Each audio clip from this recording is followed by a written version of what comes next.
Greetings and welcome back to the podcast. This episode, we are joined by Mr. Mark Nelson, founder and managing director of Radiant Energy Group, a nuclear advisory and consulting firm based in Chicago, Illinois. Mr. Mark Nelson holds a Bachelor of Science in Aeronautical and Mechanical Engineering and Russian Literature from Oklahoma State University, and a Master in Philosophy in Nuclear Engineering from Cambridge University, and has been a consultant to the clean energy industry and environmental organizations around the world. Mr. Mark Nelson's work has been covered in the New York Times, Wall Street Journal, and leading European papers. Among other things, we discuss the case for nuclear energy, opportunities and critiques of an unlimited power source. Enjoy.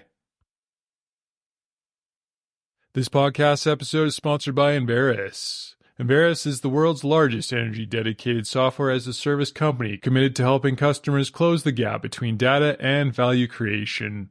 Enverus has been supporting the Canadian energy industry for over 30 years. Visit Enverus.com for more details.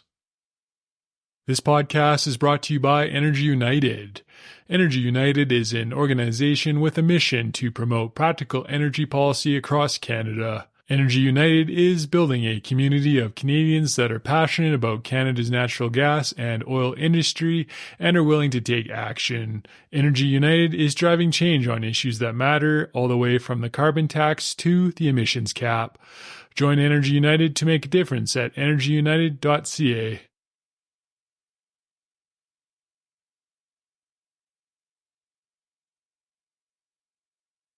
Good morning, Mr. Mark Nelson. Thank you very much for doing this. I really appreciate your time.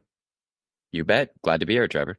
For the listener, you are the founder and managing director of Radiant Energy Group, but what is Radiant Energy Group? It's a consulting firm, and most of my clients are in the energy space. Some are nonprofits working on environmental issues, and some are nuclear companies in the global fuel supply chain and reactor development worlds. The idea is you offer advice on the development of nuclear technologies and strategy and collect a fee in return. Yes, and that is something that I'm in an interesting position to do because I'm one of the few people that's been in the policy and sort of public-facing worlds despite having a technical education. Or let me turn that around. I'm one of the few people with a technical education where much of my career has been talking, explaining, and understanding people's views around the whole world. You go back in time, you did a degree at Cambridge University specializing in nuclear energy? Way to make me sound like a posho. Let's rewind it a little further. I'm from Oklahoma. I'm from Oklahoma City, went to Oklahoma State University, good old salt of the earth sort of place, just south on the prairies from where you are up in Canada in a way. I studied mechanical and aerospace engineering and Russian language and literature, which should give you a sense of how little I knew what I wanted to do with my life.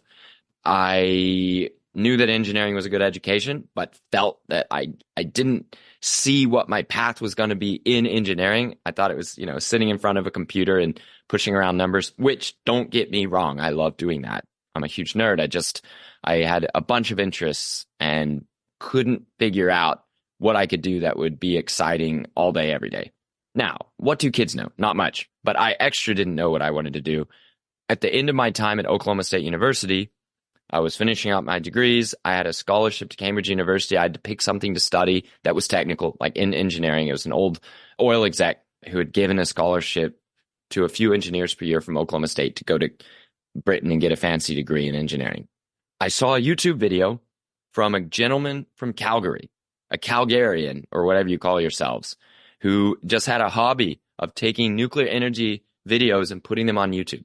And this gentleman from Calgary put together an event in Calgary, had a guy come up to Calgary and talk about nuclear. Then he shot this video, put it on YouTube, and it changed my life and a bunch of other people. So without that gentleman, Gordon McDowell in Calgary, I don't know if I would have found nuclear energy in time to use my Cambridge scholarship to go study it. But I did. I saw this video about nuclear energy, got totally obsessed, fell down the rabbit hole as far as you could do on the internet in those days, and got into the nuclear engineering program that had just been established to try to rebuild Britain's nuclear energy force back in 2012. And went to Cambridge, and it was the perfect, terrible time to get into nuclear because it was not yet popular again, but Fukushima Daiichi had just melted down in Japan. And we just figured out that fracking worked and was unlocking waves of natural gas all across America. And so that not being popular, having the meltdowns, cheap gas, and a flood of money and technology into renewables that were dropping in price steadily, all made an awful time to be an American getting into nuclear. Except after the rough years, suddenly it's become hyper popular again. And I happen to be, from the perspective of people who didn't hear about the bad years, in the right place at the right time to have a career in nuclear power. Why did you decide to become a nuclear advocate? If nuclear's dying and you have a nuclear degree and you want to be in nuclear, you either have to go and be sort of the last one in the door and resign yourself to having a dead-end career where you're the one to turn off the lights, or you have to speak up and try to save yourself. As it happened, I am probably only going to do things that I'm willing to loudly talk about. It's in my nature. If it's not worth shouting from the rooftops, it's not worth me doing all day, every day. That's just the way I am. And the trouble with nuclear wasn't popular enough to make enough money doing what I wanted to do in it. That was very difficult, especially when looking at the people all around me, either the engineers from the fancy schools getting tons of money going into renewables, or the engineers from back home where I'm from having great careers going into oil and gas. It felt like I was doing the worst of all worlds, had an expensive, difficult technical education that I was using to be barely employed, right? So what's going to happen? I had to fight my way out. And it so happened that in those dark days, an environmental movement was starting in California and a few other places around the world. The home of anti-nuclear environmental movement, I should mention. A new environmental movement was starting in the mid-2010s that was pro-nuclear energy to address climate change and development at the same time. And I fell into that. They had need for people with backgrounds in nuclear. I was able to just survive for a few years, pinching pennies and being a little hungry. And I was able to help this environmental movement find its grounding in nuclear energy policy, electricity policy, carbon accounting, that sort of stuff. After about 4 years working with Michael Schellenberger at Environmental Progress in the Bay Area in California, trying to save nuclear plants from getting closed by the old school environmentalists around the world, I left and started my consultancy that works on many of the same issues. But now that nuclear is winning, we have a different problem, which is we haven't figured out how to build new nuclear in the West yet. That's a big problem if you, like me, support nuclear power and think it's good and has been telling everybody around the world nuclear is the greatest thing since sliced bread. Well, we got to be able to actually build it. That's a whole kettle of fish and a lot of what I work on day to day now. For the purposes of this conversation, I thought we could start from the top and take an introductory course on nuclear energy. So start from the beginning.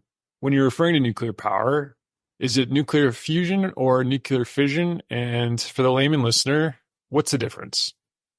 So the world, the universe is made up of atoms, but the atoms are made up of even smaller particles. Turns out that atoms are not the smallest thing there is. There's stuff smaller than atoms. When you break apart an atom, you can release a lot of energy. When you combine two atoms, you can release a lot of energy. The question of whether you release energy or absorb energy when you combine or break an atom depends on how chubby your atom is. If you got a real fat atom, like a real chunky lad, like a real thick boy, right? Like uranium. Uranium's real thick. It's the thickest atom we got that is still naturally there in large quantities in the universe. That's the special thing about uranium. Well, for those real thick atoms, when you break them, you release a ton of energy, way more than it took to break them, typically. When you got the really tiny atoms like the hydrogens, the heliums, the lithiums of the world, when you smash those together, it takes a lot of energy to smash them together, but when they actually go together, they release an enormous amount of energy. So in the universe, you got the light ones, the heavy ones. You break apart the heavy ones, you release energy. You combine the light ones, you release energy. Stars are releasing a ton of energy by being so massive and heavy that they force the tiny atoms together against their will. They're screaming and yelling and they get crushed together and release a ton of power. That's stars, right? When those stars get too big and chunky and they start running out of fuel, they don't have enough heat to puff out, right? So they start collapsing, and the collapsing heats them up again because it's like compressing them. So they have a bit of energy, but then eventually they run out of enough fuel because you start combining bigger and bigger atoms, and they don't give you as much energy. You quickly run out of energy, and these stars collapse, thump, and they explode. That collapse smashes so much matter together that you get the chubby atoms. Those are where the chubby atoms come from in our universe. Those chubby atoms then get blown out into space, and they can end up in gas clouds, like the one that formed into our solar system. And this gas cloud that forms our solar system condenses. You get the sun out of the center. You get the planets start blobbing up the heavy stuff, mopping it up like little vacuum cleaners going around, gravity vacuum cleaners. And the Earth ends up with some of that super heavy stuff, that uranium from the supernovas. And the uranium keeps the Earth. It's one of several things keeping the Earth kind of warm. So from the inside, you got heat in the core. That heat from the core comes from a few places. One, just the heat of forming the Earth and the gravity, right? But another thing, a thing that's provided a lovely boost of heat that's kept our planet habitable, is that uranium. And that uranium, some is down deep, some is up near the surface. It starts getting up near the surface, combining with oxygen, getting washed out on the land, finding its way to the oceans, finding its way through rivers. Sometimes those rivers pass underground with that dissolved uranium, and they hit rock that knocks that uranium out of the solution of the water, and it starts to collect there over millions or tens of millions a year. You have this water just collecting these heavy uranium atoms in the rock. The richest collections of these uranium atoms ever found before are not far from you, up in Saskatchewan, where we've had these patches of super dark, rich uranium. Well, we find that uranium, Trevor, and we smack it apart. And when it falls apart, it releases so much energy, we might just be able to save the world. In terms of commercial applications, in real simple terms, fusion is when you're putting two atoms together, and fission is when you're splitting them apart. It turns out that the way the universe works, there's a lot more fusion going on, but it's in stars. Immense things where on titanic scales, cosmic forces, that's where, we get a lot of our fusion happening. Fission is tricky because it takes these heavy atoms, which aren't very common in the universe, but we have them here on our Earth, and Canada especially has a bunch of them. Fission is trickier to do in some ways, but we're a bunch of hairless apes with little fingers. We can figure it out. It takes very little physical force to fission atoms. Fusion takes an immense physical force. That's why we discovered fission after we discovered fusion, but we almost immediately were able to get working fission reactors within a few academic semesters of the egghead professors figuring out that fission was possible. Whereas fusion, we figured out even before, and we still don't even have the equivalent of Enrico Fermi's Chicago pile under this old football stadium right here in Chicago. We still have not gotten to that in fusion, and we got to it in fission 3 years after discovering fission. We were already at a state of technology development we have not arrived at with fusion, if that makes sense. So fusion is unbelievably physically unfavorable. I'm not saying we can't get it to work. Well, we can get it to work. We just can't get more energy out than the energy and the effort we put into making it. Will that change in the future? It's not clear. I mean, we can make fusion bombs. That's what thermonuclear bombs, hydrogen bombs are fusion bombs triggered by fission bombs. Because even in bombs, it's easier to make the fission than the fusion energy. But the fission, we were able to go from discovering it in the late 1930s, the first self-sustained prototype reactors in the early 1940s, the first commercial scale reactors, first for making plutonium for bombs rather than making energy for the public in the mid 1940s. That was the Manhattan Project. Within a few years after the end of the war, we have our first prototype nuclear reactors. In the early 50s, we have our first prototype reactor that powers a string of light bulbs out in Idaho Falls, just south of you again. And then within a few years after that, we have our first prototype commercial power plants. And within a few years after that, we have our first production scale, repeatable, money-making commercial power plants. That's the mid 60s. And then by the late 60s and early 70s, we have the first plants that properly make money for everyone involved, which is important if you're making an energy industry. I think some people, maybe outside of your world and not outside of many of my worlds, think that energy is good for people, so it should be free. Well, it physically isn't free. So somebody's got to do something in the universe to get energy and direct it towards humans for our needs. They're going to do that if they can make more money or more, they can get more back than it takes to do it. That's profit. And people talk about the free energy from wind and sun, but we get free energy from uranium. Just like wind and sun, you need merely harness it, right? Uranium's free. No one paid for uranium. You just have to pay somebody to dig it up and put it in a reactor. The sunlight's free. You just got to pay somebody to make a solar panel and to put it out there. So in both cases, you have to pay and do effort to have energy for society. And fission reactors were paying back their costs within a few decades of discovering fission. And we don't even have a prototype fusion reactor anywhere on Earth. So it's fission I'm talking about. And that's my, let's call it the layman's explanation of the difference and why fission is going to be the subject of this particular podcast. Fission is what's used in commercial applications now. How much power does one kind of out-of-the-box fission reactor generate? How many houses or cities can it power? Here's my rule of thumb for thinking about this, and it'll be very handy with this AI boom coming. And I have to say, Canada has its own weird little reactor system. It's beautiful, it's interesting, but it's not quite standard for the rest of the world. The standard reactor size for the rest of the world is a 1 gigawatt reactor. That's 1 billion watts of power constantly.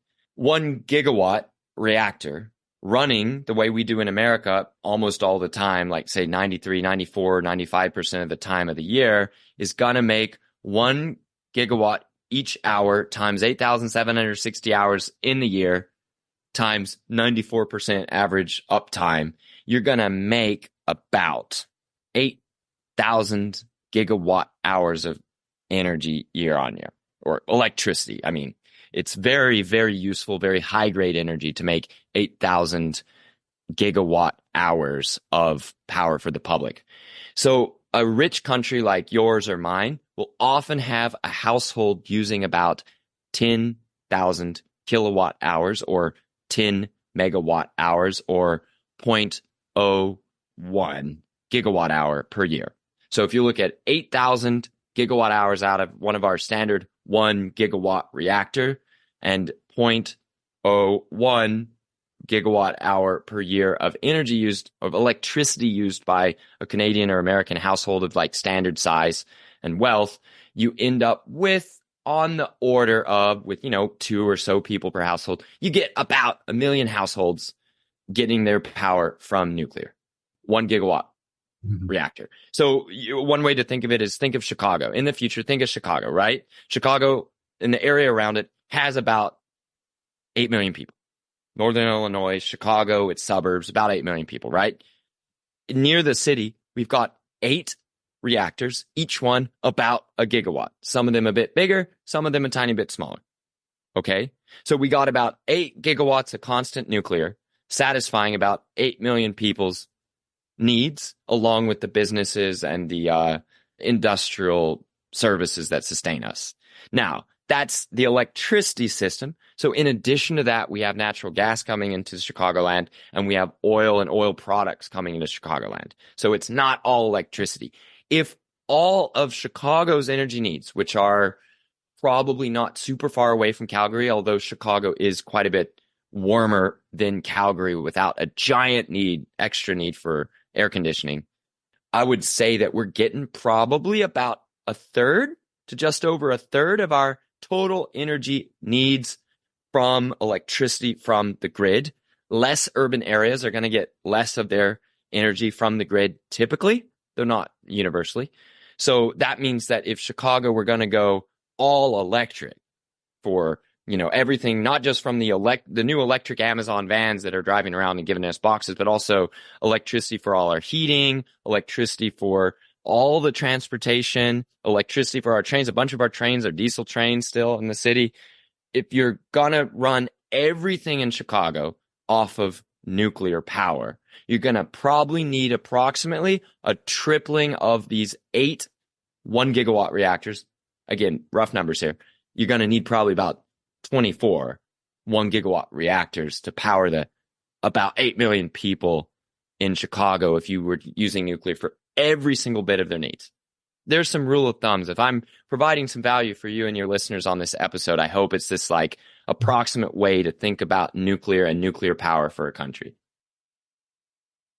This podcast episode is sponsored by Connate Water Solutions. Do you need cost-effective water sourcing options to supply your next drilling or completions program? Connate Water Solutions is a specialized hydrogeology company focused on water well drilling, testing, and water management services in Western Canada and Texas. Contact info@connatewater.com or check out connatewater.com for more details. So the critic would say, number one, humans need to make money and goods and services don't come out of nowhere for free. How does the investor make money on these projects and where do they come from? Number two is the liability with waste. Maybe we'll start with costs and building them and creating a profit for capitalists. How does that work? Sure. Except unless they're forced to close early by bad policy, by anti-nuclear campaigners, nuclear plants basically always pay back their construction costs, no matter how high they were, over and over again. Here's the way I'd put it. The nuclear plants that power Chicago, they appear to be effectively immortal. So let's call it 1 to 2 billion that was spent in inflated dollars to build our reactors back in the 70s. Well, these reactors are going to last for another 30, 40, 50, 60 years.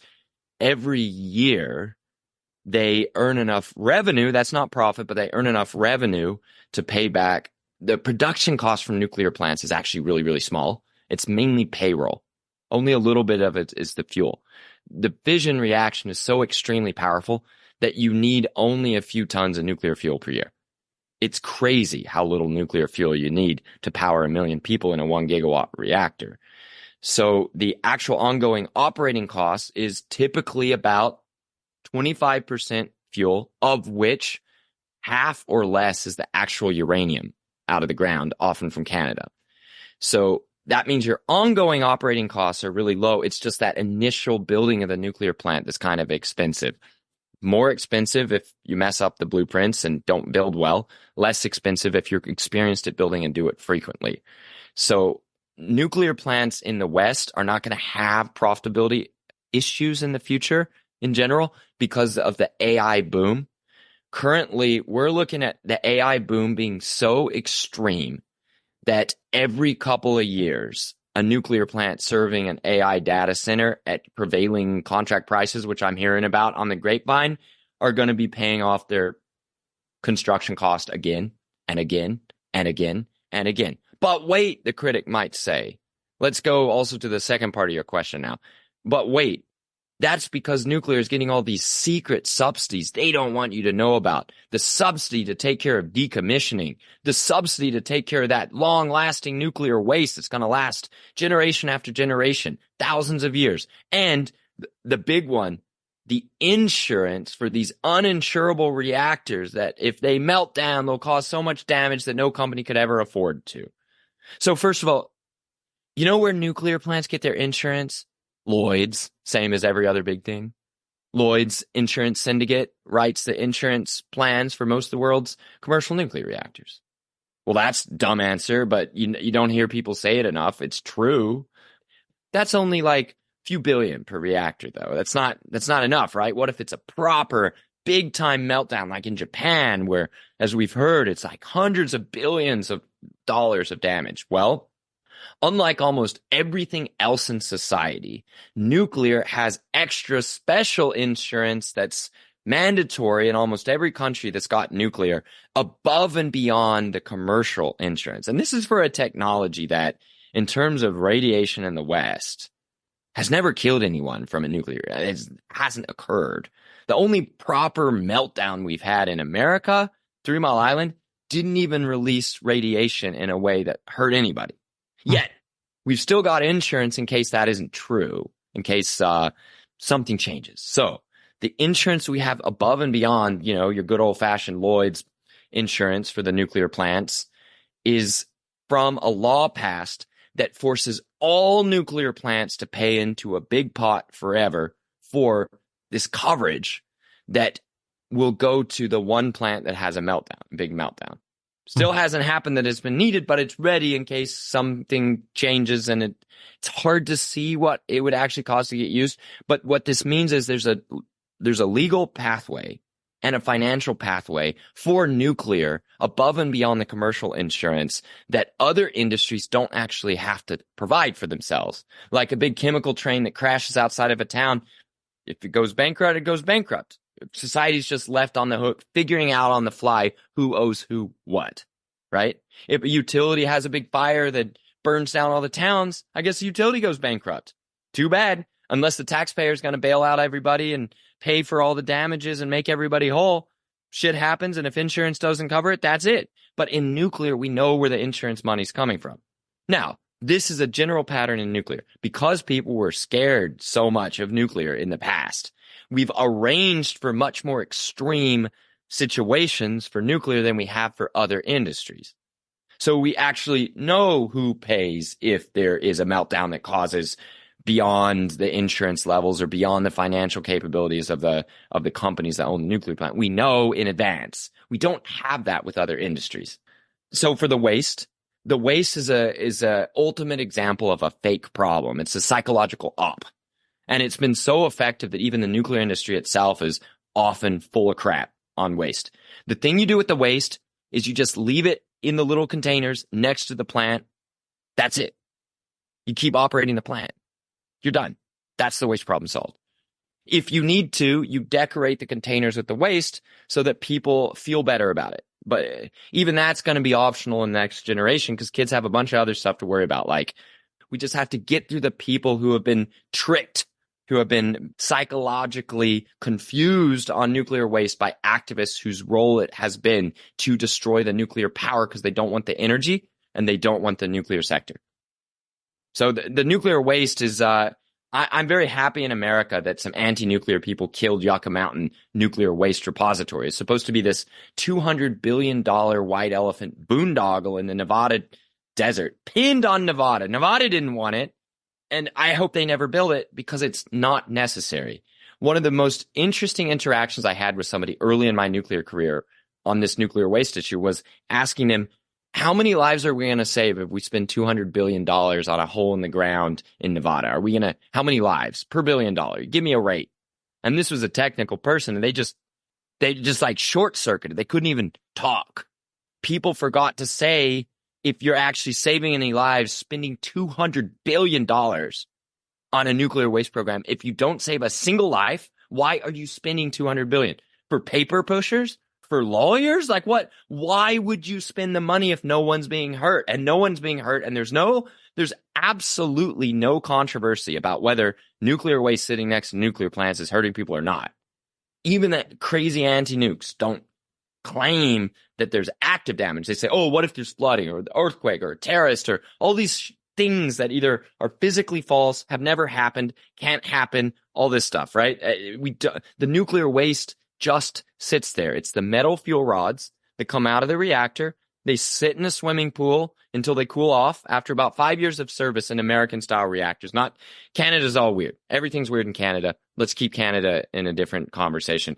In America and the rest of the world, the nuclear fuel goes into the reactor. It's like a big, shiny bundle of tubes, like aluminum-looking tubes. Not actually aluminum, but they're shiny metal tubes in bundles. And you put a set of these bundles in a reactor. We're talking 3 meter fuel, 3 or 4 meters high, this fuel. It goes, and it's about maybe, for those who are just listening to our conversation, let's say about less than a foot on each side, square, and taller than a room. You put this along with about 100 of these things in a big metal bucket, and they make power for, again, remember we said about 1 million people. They make power. Each one makes power for about 5 years. Then you take it out when a fuel bundle's been making power for about 5 years. You take it out of the reactor when you stop it to refuel. Take the fuel out, spent fuel, and it just looks exactly the same as when you put it in. It doesn't look different. Now, don't touch it. It's really hot and dangerous, and you would definitely die if you touched the fuel when it came out of the reactor. So we don't let people touch it, and fortunately, nobody ever has. That's good. We put it into a deep swimming pool right next to the reactor, and we let it sit there and cool off for about 5 years, 5, 6, 7 years, until finally it's much, much cooler, and we put it into these big barrels, and we put them at the edge of the nuclear plant. Done. I've hugged these big concrete and steel barrels that hold this nuclear waste at the edge of nuclear plants. I've posed next to it. I've seen pregnant mothers stand next to it. NRC doesn't have a problem with it. Totally allowed because it's not leaking radiation. Never has. And since it's like a couple inches thick concrete and a couple inches thick steel with no moving parts just sitting there, there's nothing to do at that point. All the conversation about nuclear waste beyond that point is essentially fake. It's an op. So part of what we young nuclear advocates need to do is train the nuclear engineers. We need to deprogram them from listening to the lawyers and the lawyers either paid by or listening to the anti-nuclear activists. And the anti-nuclear activists, most of them aren't even afraid of the fuel. They just see the fuel as a way to shut down the nuclear power plant. And if they shut down the nuclear power plant, then they say, hey, you can't just leave all this fuel sitting here. Well, fine. Then let's not shut down the nuclear power plants. And then the fuel is fine. So actual cost of paying for this fuel approach is a tiny, tiny, tiny fraction of the cost of running the plant. And it is collected anyway. In almost every country, you collect a little tiny tax on each unit of power coming out of the nuclear plant to pay for that fuel that made that power getting stored and taken care of after it comes out of the plant. It tends to be about 1/100th of the cost of or the value of making the power or less. So like a penny on the dollar. Very approximate numbers, but it's a good illustrative scale. Nuclear energy has critics and worries, but on the other hand, there's no carbon emissions and it basically lasts forever and supplies huge amounts of power. And we got to say on the last forever, we mean two things. Both of these are new information to the vast majority of people. One is that it lasts forever in the sense that most nuclear plants have a design that allows them to be refurbished and maintained perhaps indefinitely. What the Canadians do is they have a design where it's made up of a lot of small parts, and the small parts wear out in 30 years or so. So you can do a midlife refurbishment and change out all those parts and upgrade everything. In nuclear plants outside of Canada, the vast majority of them have a big part that's hard to replace, but everything else can be replaced and is replaced if needed. And over time, the operating costs in a lot of these actually fall as any of the parts that weren't handled properly or weren't made properly get replaced with better versions that are handled better in the plant. And that means you replace less and less over time, interestingly. So we're seeing production costs fall at reactors, with some of the only forces pushing it back up being wages going up and security measures getting crazy after 9/11. But the attraction is no carbon emissions and unlimited power in simple terms. Right. Now, on the carbon emissions, some people say, you can't say zero. There's some. You have to mine the uranium. Yeah, but especially if you're mining in like Canada, where a few miners at one tiny mine get 30 million people's worth of uranium because it's the richest uranium ore ever mined, well, then that's almost no environmental footprint at all. Per unit of energy you get out, it's a vanishing number. And if you've already spent the concrete and steel to build the reactor and the nuclear plant, and it just lasts a long time, that invested carbon, shall we say, embedded carbon, it gets amortized out very rapidly. Like upon turning on the plant, tends to get amortized out, like the carbon you put into making the plant in a matter of, depending on the plant, depending on the era, and depending on the grid, anywhere from days to weeks, and you paid off the carbon debt of the plant. Now, wind and solar often, almost always pay off their carbon debts. It's a little bit of a myth that they don't pay back even their carbon, much less their energy. They do pay back their energy. They do pay back their carbon almost everywhere within a reasonable time frame, but not like nuclear. Nuclear is crazy. It pays back carbon so fast, and then you're playing with house money after that. The contribution from the nuclear fuels is smaller than it's ever been because we are mining small amounts of very rich uranium in a lot of places, and we are enriching the uranium, which means it's processing it to get the active ingredient more concentrated. We won't go into details here, but you can hear me on other podcasts or other people speak about uranium enrichment. That process is more efficient than it's ever been and takes a fraction of the energy it used to. When you add all these things together, the carbon from nuclear power is a small fraction of even most renewables, wind and solar. So that's, if it's good enough for wind and solar and people are then complaining about nuclear, you can tell that they don't know the numbers or they have some other psychological or say business conflict interest with nuclear. And that's the direction to explore because they're wrong on the carbon numbers. In your opinion, does the political pendulum affect the commercialization of nuclear energy? Yes, without a doubt. There's a bunch of complex feedback between the political mood around nuclear and how nuclear is doing. It's not an absolute one-to-one connection, but it is strongly there. So, for example, we really mismanaged nuclear construction for a long time. The reason we didn't stick around and get it right is partly because of the extreme political opposition.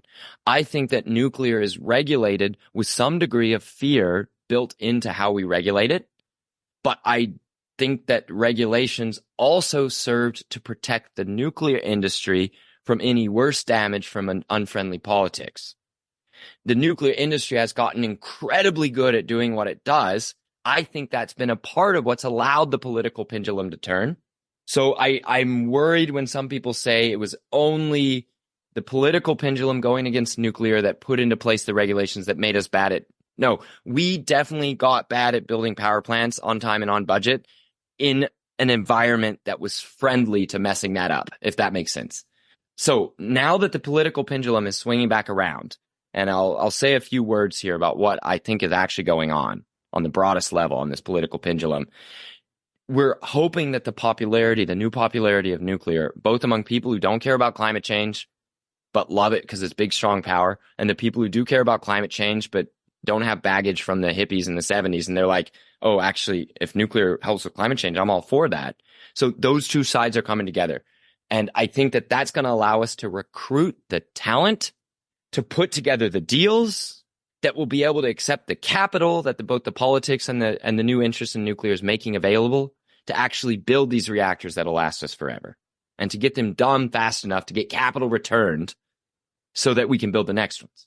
Here's what I think's happening with the politics. We had horrible wars, two in two generations with World War I and World War II. World War II was by far the worst human conflict. After World War I was supposed to be the war to end all wars. No, we had a worse one filled with genocides and horrible new techniques like firebombing entire cities and making fire tornadoes that could kill as many people as an atom bomb, but without even having the atom bombs. And then finally we end that global war with atom bombs. I'm not going to weigh in on whether the atom bombs did or didn't, but the atom bombs were dropped, the war ended, and then we ended up with a new peace at the tip of a sword. Our sword on Russia's, their sword on us. And slowly it dawned on everyone, including all the people who'd fought and won at great cost in World War II, and their kids who didn't fight and win any kind of war of any similar thing, just inherited the richest society that had ever existed, most peaceful and rich society that had ever existed on the face of the planet. The baby boomers inherited that without earning it. But it was a peace at the tip of a sword, such a violent feeling peace from nuclear weapons that it felt like no one could ever sleep safely ever again. From the most powerful to the least powerful person on earth, we were all sitting there waiting for Armageddon to hit us at any moment while enjoying the greatest peace and prosperity mankind had ever known. And I think that really did a number on people's heads. So 1968 comes around, a global uprising in youth consciousness. If you're in a capitalist country, you have an uprising and you join hands to fight for communism. If you're in a communist country, you have an uprising and you fight for capitalism. Right? There was this youth movement that came after that global war, linked up in thought and mind and sometimes in person, but on radios and news broadcasts, the students in Paris having an uprising.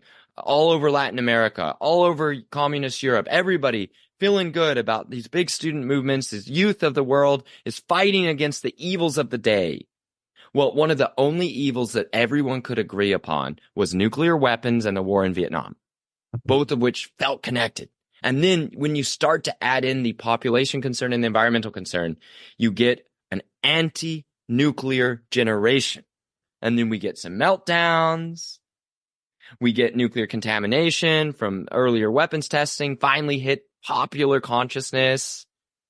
You get old wars that don't have any outcome that anyone feels good about anywhere. They're just bloody, nasty wars from the military industrial complex.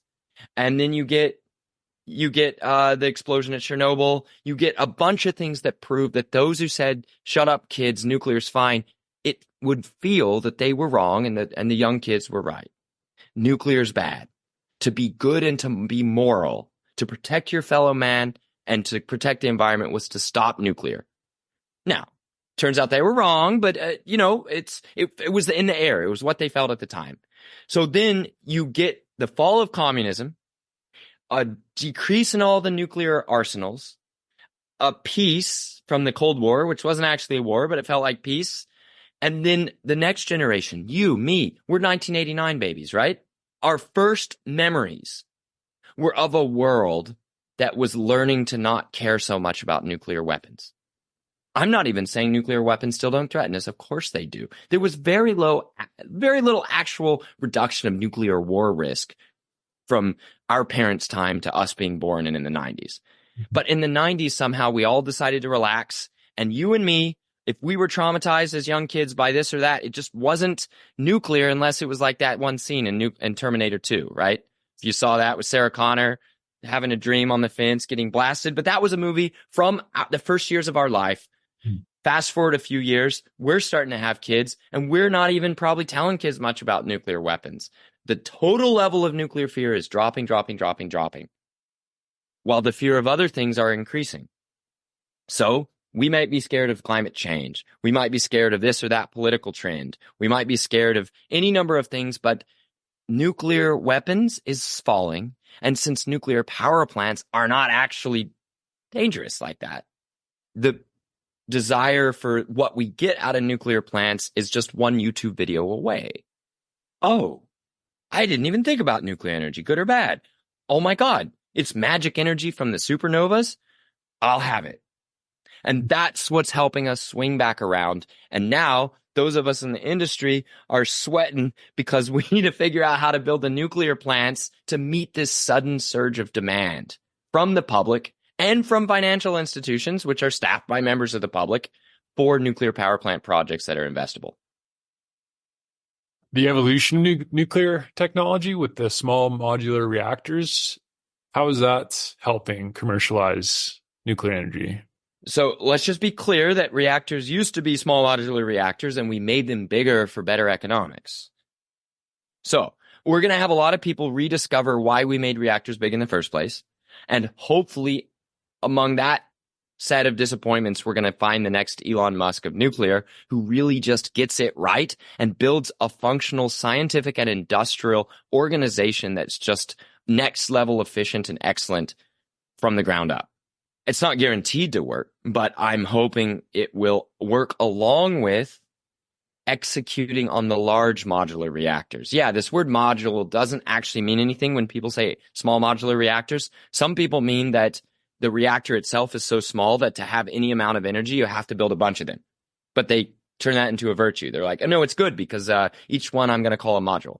But if your construction techniques are not modular in the like shipyard or the offshore oil and gas sense, then you're building just a bunch of small uneconomic reactors and hoping that building a bunch of uneconomic reactors somehow turns into, you might lose on each one, but make it up in volume, right? So that's not good. You want reactor modules that themselves are modular construction. Well, we already have large modular reactors, that is, large reactors built in a modular fashion in the sort of shipbuilding sense. If we get those right, we have what we're looking for in almost all cases for the rich countries that have big grids and can fit a lot of power in, 1 million people's worth of power at one power plant, the way we're used to doing. There are a lot of places, and for a lot of functions, it would be very helpful to have a decent reactor that's quick to order, even if expensive, and can go to a location. Well, the swarm of companies working on smaller technology are often hoping to capture that market that can never fully be served by the super high power central generation plants plus the grid, if that makes sense. But there's a lot of misinformation, both from the anti-nukes and the pro-nukes, on what an SMR is or isn't, what we can reasonably expect from it in terms of delivery time and cost of energy. From a Canadian perspective, there's nothing wrong with renewables, but the problem is a lot of time it's cold in Canada and or cloudy. And as a result, renewables don't work. And you need to fall back on natural gas and that sort of traditional power. Do you think nuclear is a potential solution to the climate issues in Canada and colder places like that? Absolutely. In fact, it's a very difficult problem for an honest and careful energy modeler to find a place where nuclear, with reasonable assumptions, does not serve a role in any energy transition. Australia is one of the only places I've seen where there are people that are considered relatively honest and accurate in their energy modeling at war over whether nuclear does or doesn't have a role, with most of the money and most of the effort in Australian energy modeling showing that at present there's not a path to lowering energy costs while decarbonizing with nuclear. I happen to disagree that that's the final word. I happen to think that nuclear is going to go to Australia, but nobody who has even a semblance of honesty or quality in their modeling thinks that Canada can do without nuclear energy. If you're going to, it's not even a decarb problem. And here's the thing about Canada. So much more of your energy needs are going to always be winter. You are very far north. It means if you have the clean, stable, human-controlled energy to take care of winter, you have everything you would ever need to take care of summer. What we're seeing in even another place that's kind of cold, like Europe. In Europe, they keep building a bunch of solar because the panels are cheap to ship in from China and there's a lot of subsidies in place. But they have less energy demand in summer, and the energy is now too expensive to justify putting in air conditioning for a lot of families. They made it expensive before they made it clean. Anyway, so what they're doing is they're putting in these solar panels in Europe, and it's causing the power plants that are required to get through the winter to not have business, yet the solar isn't really there in the winter. So they're paying for two systems at once, and both sides are blaming the other. I think some sides are more honest than others. I'm just saying there's a great deal of discord in the energy policy. Physically, there's discord in the system, and it is a very expensive thing to have discord in your electricity. The electricity is a hyper interconnected, hyper finely controlled technological system. And if you start doing chaotic stuff because of vibes or ideology, you can really get yourself into trouble quickly. Having said that, I think we've been shocked. Some of us stodgy engineering trained people have been a little shocked by just how much we've been able to alter the grid to put on intermittent renewables without crashing it. Partly it's because it forces us, almost like the worries about nuclear caused us to make really strong nuclear plants in some ways. The worries about intermittent renewables have forced an intense amount of effort and expenditure onto the grid and how we control it, having backups to backups to backups to backups. We've put a really difficult responsibility on a lot of folks to keep the grid up and running in countries where we've added a lot of intermittent renewables. It's not clear whether we're going to get that money back at some point. In other words, if we've done a lot of things to keep our grid stable despite having wind and solar on it, can we go back to cheaper power when we've already put so much capital? It should already be invested, sunk costs into wind and solar equipment.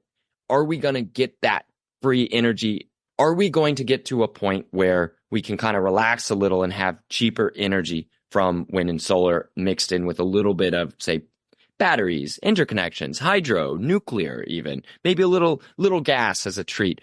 Are we going to get cheap energy out of this system? it's not clear, even if it's clear at this point that we've managed to physically integrate a lot of wind and solar in some places. In Canada, though, this isn't your story. Solar in Canada is garbage. Wind in Canada is okay in some spots, mediocre in others, because some of the biggest high pressure, calm weather, ultra cold moments are gonna come at a time when you also don't have sun.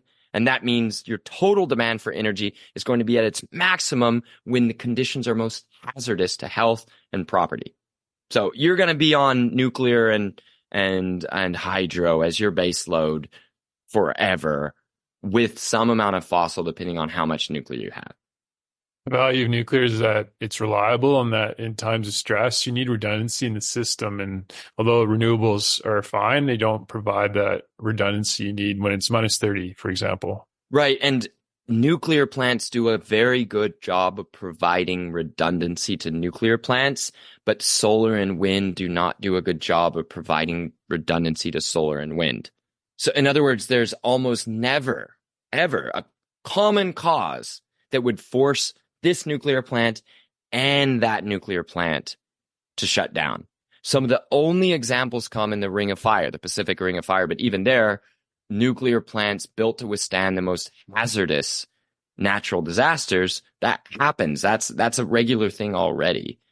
The mismanagement at one of Japan's oldest nuclear plants at Fukushima Daiichi, absolutely unacceptable. And I think the global nuclear industry gets that and has made the requisite changes to the few plants of that era still in operation to make sure that that does not get repeated, even in Japan.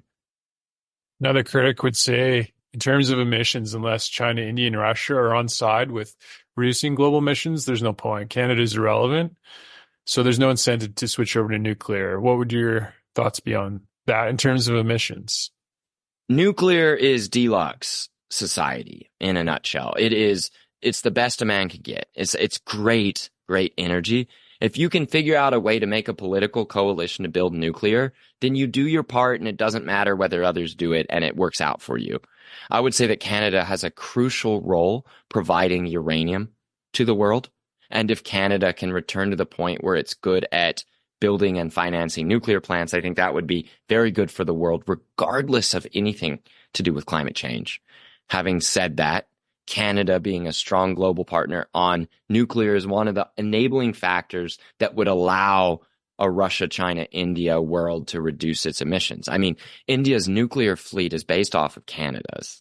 So that's already an example of a technology transfer that matters quite a bit. When countries get to a certain level of income, even a moderate nuclear program should be enough to slowly decarbonize society. You don't have to have a crash program like in France. You can just slowly decarbonize through nuclear if that's the level of concern people have.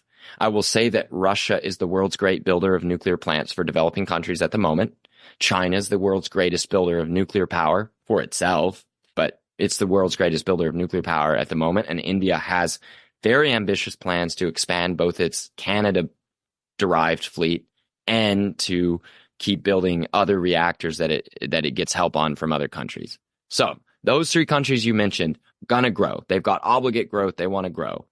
Russia, it's a little bit weirder to say growth, but India and China, of course, they're going to keep growing nuclear. At some point, the nuclear is going to grow faster than coal. When that happens, their emissions will almost certainly start to fall because both countries are likely, as countries that have to import most of their oil, both countries are likely to do a lot of electrifying of transit, just not on climate concerns, but on national trade balance concerns. Better to import batteries than to keep importing oil from the perspective of an India. And if you can get the battery factors, even better, right? So those countries, without any care for climate even, will eventually hit peak emissions even while they continue to become more prosperous if that happens. So if people are saying in Canada, it doesn't matter what we do, I would still think that Canada, as one of the world's great nuclear countries, ought to be ready to make a lot of money for itself and a better life for Canadians through nuclear, if that's what everyone can agree on politically. It's in Canada's own interest to adopt nuclear energy. Exactly. If you were to leave the listener with a message on nuclear energy, what would you say? In our time, we can provide for ourselves, our children, our grandkids, our grandkids' grandkids. If we can build today, invest the time, the effort, and the capital to build out our nuclear fleet, we can leave generations after us grateful and remembering what we did in these days. I think that is the most fascinating and powerful thing a man or a woman can do during the active years of their life, to leave a legacy like that. And I think that nuclear energy is quite simply the way to do it in the energy sector. Awesome. Well, that's an intro to nuclear energy. We appreciate your time, and hopefully anyone listening to this conversation got some info on it. Thank you.